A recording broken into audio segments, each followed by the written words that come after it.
and the fuse inserted in the detonator. About a 4-foot fuse, then pack dirt in a hole cover very tight. We'd light the fuse and run. It would go off with a big bang, and the stump would go flying 50 feet in the air. One thing wrong, the roots were still there. Anyway, we did a halfway job in blowing stumps. That duck pond we had that I mentioned, we eventually had that covered up. It was, um, there was some road work being done. They had a lot of excess dirt, so they kept dumping dirt there and covered the pond.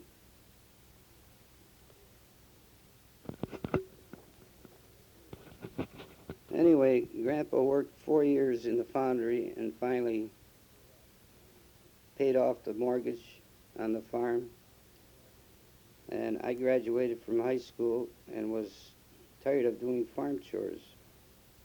Grandpa didn't want to quit his job, so I kind of forced him to. I went and got myself a job in Press Metals of America.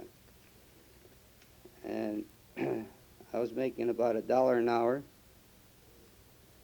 So Grandpa had to quit his job and took over the farm chores.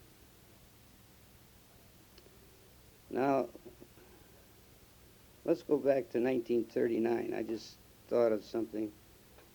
At Smith Creek, we had a post office by the railroad track. The building was about 12 foot by 12 foot.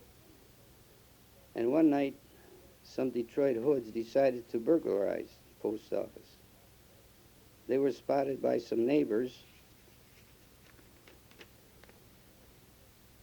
a short distance away was Neil House. He was connected with the sheriff's department. He had a machine gun, so they had a big shootout there, and the two burglars were killed. The post office was all riddled with bullets. So going to school the next morning, I looked into the post office. It was riddled with bullet holes.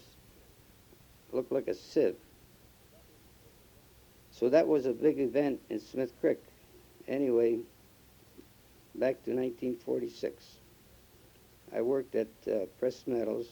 I gave Grandma $10 a week out of my pay and saved the rest.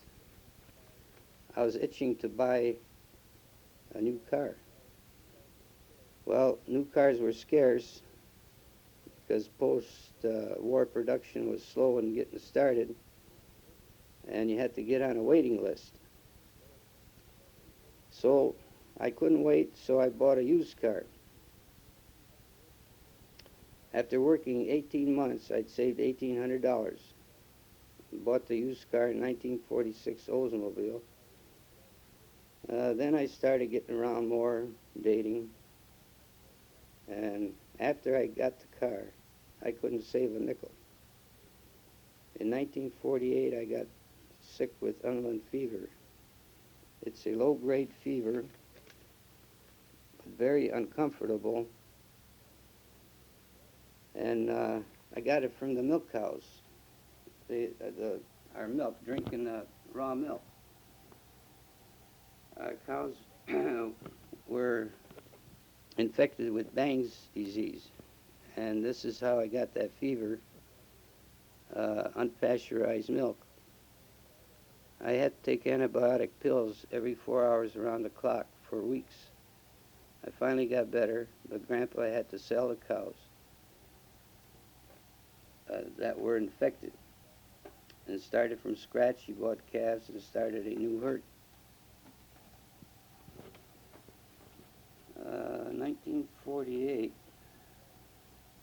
was a bad year. We were in a recession, but I was still working at Press Metals. I decided I wanted to do something different, so I would like to go sailing on the lakes or the seas. So I applied for sailing papers.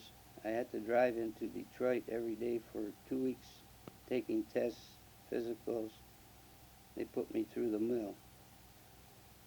So I finally got my seaman's papers classified as oiler. And then I got a week's vacation from the job.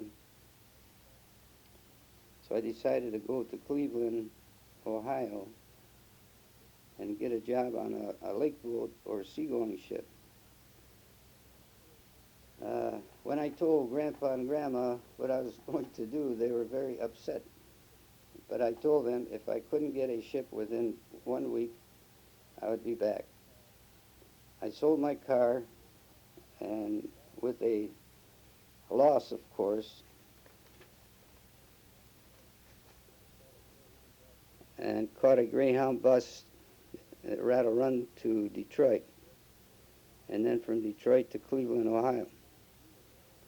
I found the Union Hall and inquired about getting on a ship. They told me many experienced sailors were without jobs because of the recession. And the waiting lists were very long. So back to Detroit and the farm. Grandma was glad I came back. And Monday morning, I was back on the job in Press Metals. The following year, I bought a new 49 Chevy. I had to have wheels. So I joined a club that we formed in the country there, a Polish choral group called Harfa. We sang in church at Christmas time. We also drove to Detroit and mingled with another choral group named Lutnia. That's where I met your mother. I kind of took a shine to her then when I first met her. She was a skinny girl, probably weighed 105 pounds, soaking wet. We saw each other at different functions with Lutnia and Harfa.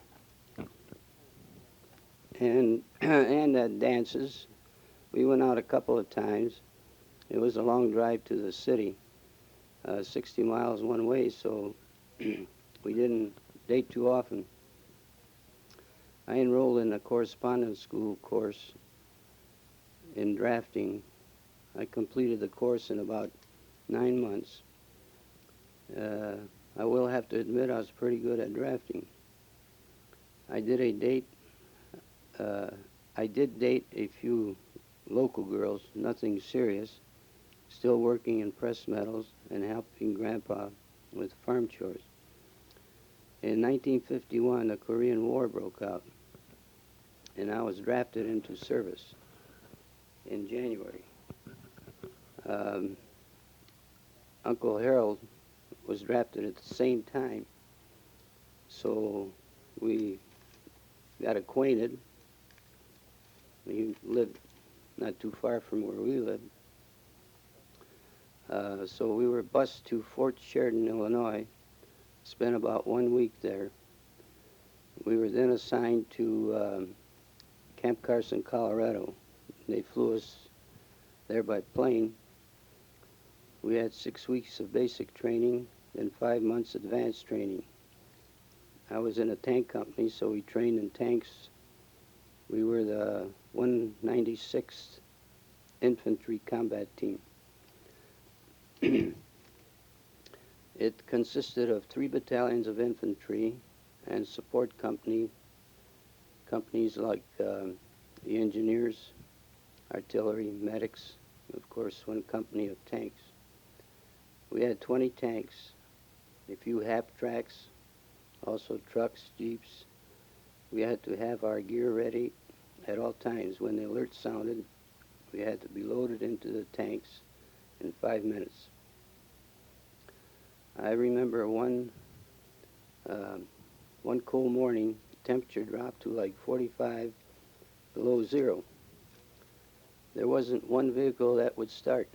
From then on, when the temperature was 10 degrees below or colder, We had a man start the engines, run them for an hour, and shut them down for an hour on every vehicle in the company. All this time, Mom and I wrote each other letters almost every day. I would get 3-day weekend passes to go to town. Myself and some other guys would work in town building duplex houses. I earned enough money, plane fare, to buy a ticket home. I had a 30-day leave coming. This was the first part of January 1952. I flew a military air transport plane out of Anchorage into Seattle, and then flew a commercial flight from Seattle to Detroit. Uncle Harold had leave at the same time, and him and Aunt Bernice got married on January 12th.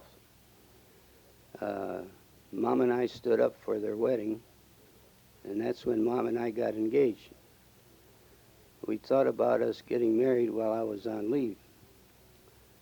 We went to St. Stanley's and talked with Father Goulash and set a wedding date for January 22nd. We had a lot of running to do. We went to the city, got our marriage license.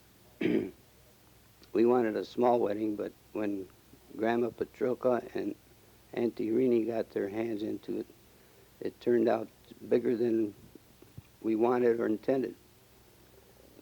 Anyway, we went on our honeymoon to Port Huron. I borrowed Grandpa's 37 Plymouth. We stayed at the Smith Motel near Lakeside. My leave was over, and I had to head back to Alaska. Mom didn't go back with me at this time. When I got back, I went looking for an apartment. Rent was very high. I found a small apartment. It was above a Studebaker dealership. Mom came out in April of that year. Mom can tell you about her adventure trip to Alaska if she ever makes her tape. We had the apartment about 3 months, and we couldn't afford the rent, so we found another apartment. It was a small apartment, like maybe 12 by 12 feet, and it had a stove for heat and cooking, and our refrigerator was orange grate on the outside of the window. We had a fold-down bed. I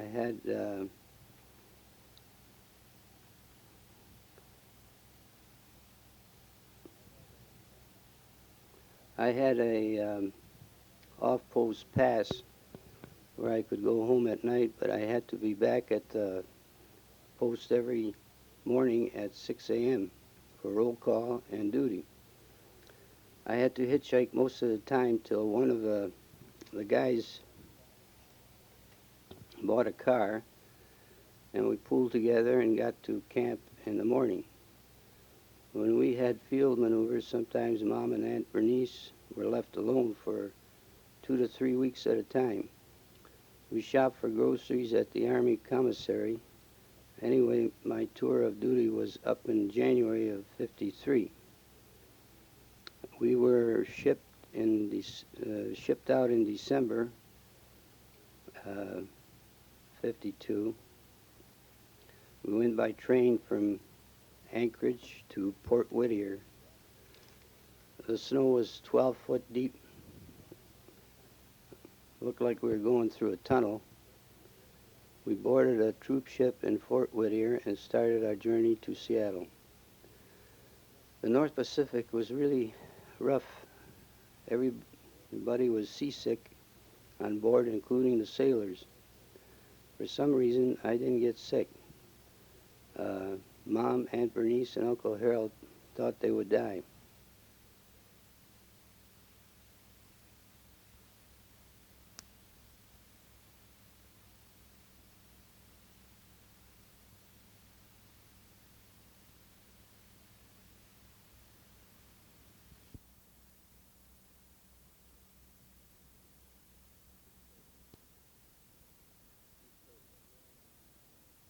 21st,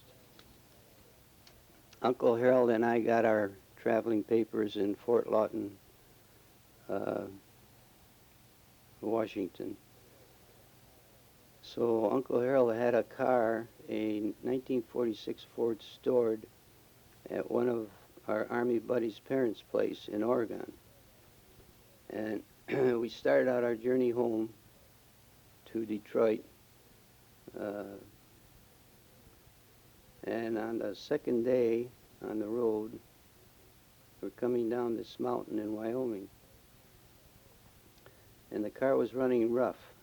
We made it to a small town. It was Christmas Eve. And so what happened, the valve springs were broken. The garage wouldn't work on the car till the day after Christmas. We spent 2 days in a motel. Well, we got on the road again. We didn't drive 50 miles and the engine blew up. The garage had to install a new short block, spent another night in Rock Springs, Wyoming. We finally made Detroit a day or two before New Year's Day. What we did after that is kind of hazy. Mom, maybe your mother can fill you in on that. On January 9th, I got on a bus to go to Fort Custer, Michigan, where I was discharged from the Army, with the condition I served 5 years in the reserves. I got back to Detroit and started my civilian life. We had to have a car, so we went to a Chevy dealer and bought a 53 Chevy hardtop. I had Grandpa sell my 49 Chev while I was away in the service. So now we had car payments to meet. So we went to live on the farm for a while. I was drawing compensation. Vets were allowed 52 weeks of comp after they were discharged. Well, Mom wasn't very happy because we still had an outhouse on the farm, no indoor plumbing. So I read a do-it-yourself book on how to build a septic system. I built the forms, poured cement. After some time, the tank was completed. To this day, I don't know how I did it. I went to town and bought a toilet, sink, and bathtub, and plumbing pipes, tile for the drain field. And we had a coal-fired hot water heater in the root cellar. When we wanted to take a bath, we had to fire up the heater. So after a month or so, I decided to go back to work in pressed metals. After a month or two, Mom got a job at Montgomery Ward. We rented an apartment in Port Huron by the Blue Water Bridge. Mom could take the bus to work, and I drove to pressed metals. After a couple months, I quit pressed metals. I went to work for Anderson Industries. I did some drafting there, and I worked in the shop. Well, we did some aluminum die casting. Mom had to go to the hospital for an operation for a womb suspension. And that turned out all well. I tried to get on apprentice course for tool and die. There was an opening in Mueller Brass Company in Port Huron. I was hired, but I didn't pass the physical. I had a hernia, so that killed that opportunity. I went to the hospital, had the hernia corrected. After about a year and a half, I quit Anderson and went to work for Chris-Craft in Algonac. Then we moved from an apartment by the Blue Water Bridge, and we rented an apartment on the St. Clair River. It was on the third floor. The backyard was the river. After about 6 months at Chris-Craft, I quit that job. Mom and I moved to Detroit. I went to work in New Era Potato Chip Factory, where Uncle Joe worked. We had an apartment nearby, and